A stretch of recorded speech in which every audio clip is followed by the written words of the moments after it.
Imagine a mother who waited 20 years. With 2 cups of tea and an empty chair.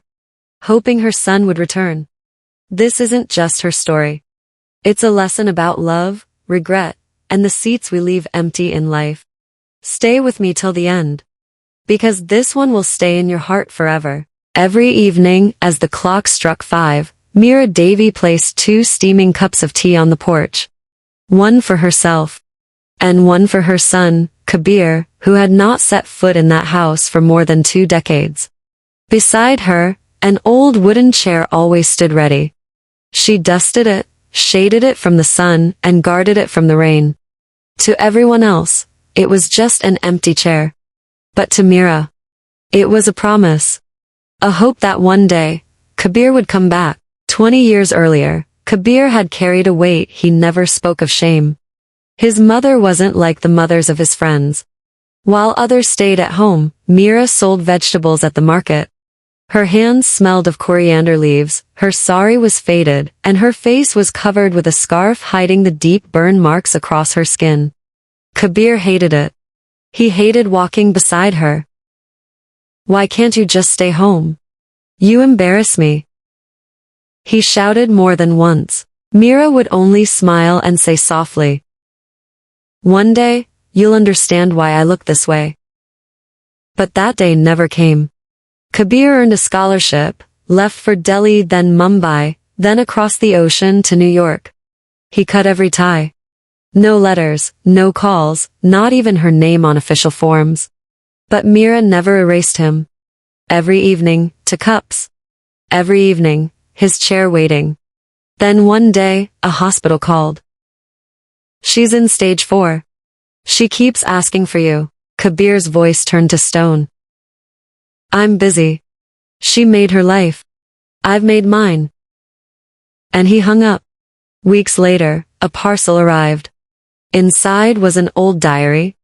On the first page, written in her fragile handwriting. "For my Kabir, the truth I never told you." He opened it. "My son, you hated my face, but you never knew. It was scarred while saving you. You were 3 years old when our house caught fire.